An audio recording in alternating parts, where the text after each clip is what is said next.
Donc, pour récapituler, la ligne triphasée, c'est trois phases et un neutre. Ces phases, on peut les appeler phase 1, phase 2, phase 3 ou R, S, T. Entre neutre et phase, on a une tension simple.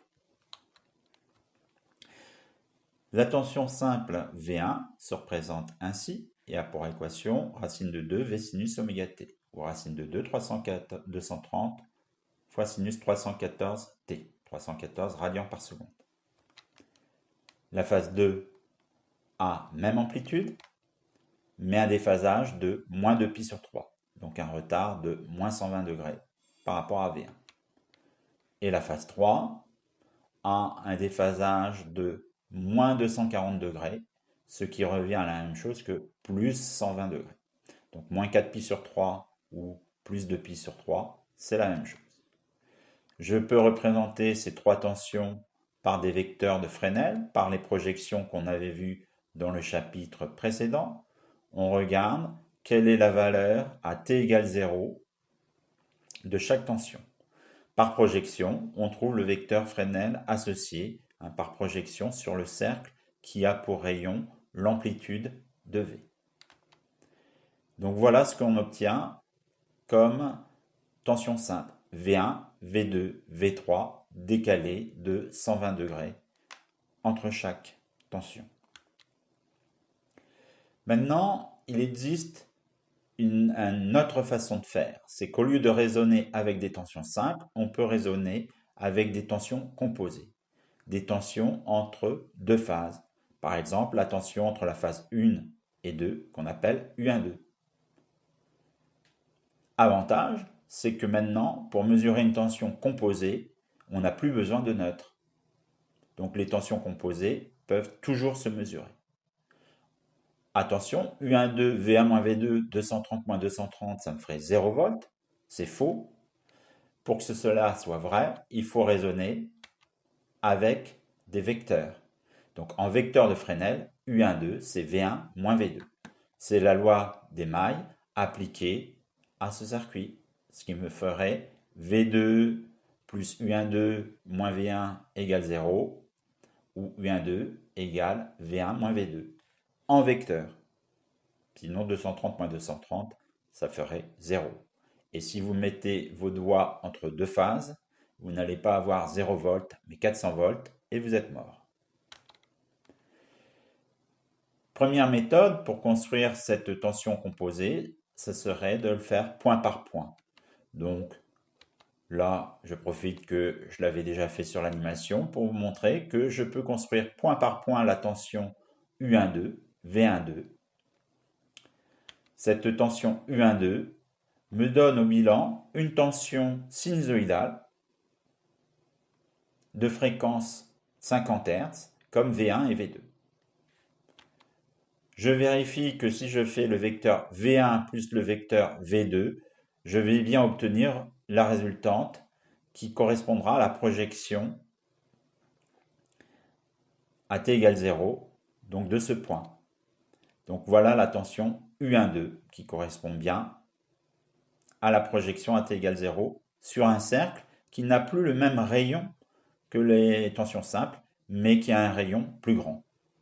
Ce rayon plus grand, on va le démontrer, eh bien, il vaut racine de 3 fois V. Donc attention, dans le triphasé, on aura des fois du racine de 2 fois V pour trouver l'amplitude d'une tension.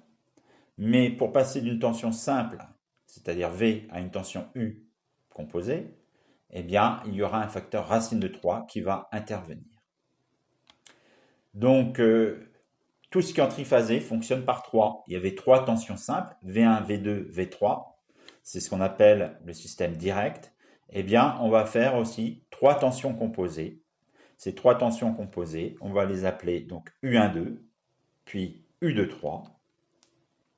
Donc voilà la tension U2,3,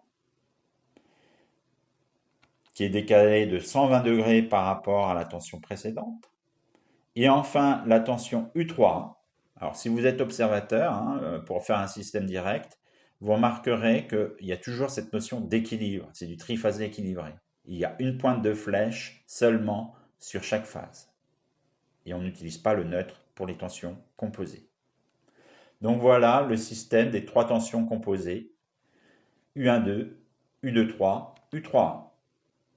Voilà leur représentation. On regarde, on constate bien qu'elles sont déphasées de 120 degrés les unes par rapport aux autres.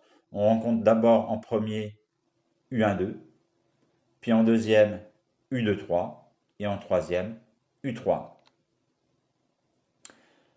Voilà les trois tensions simples ajoutées. Donc vous voyez que les diagrammes triphasés, ça fait quand même quelque chose d'assez complexe.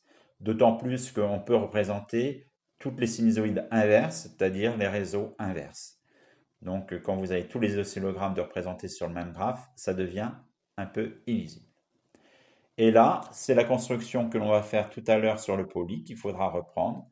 Eh bien, vous pouvez construire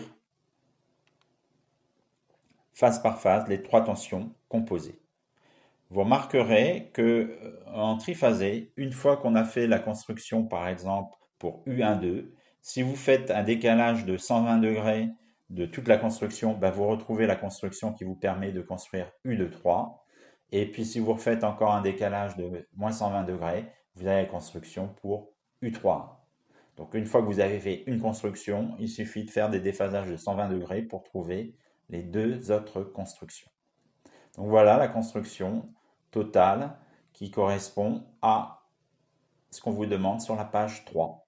Donc voilà ce que vous devrez faire sur la page 3 de votre cours. Appeler les tensions U12, U23, U31, c'est un peu long.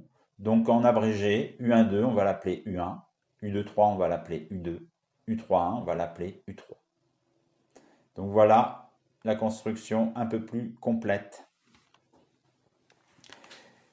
Maintenant, ce qui est important de voir, c'est le lien qui existe entre les tensions simples et composées.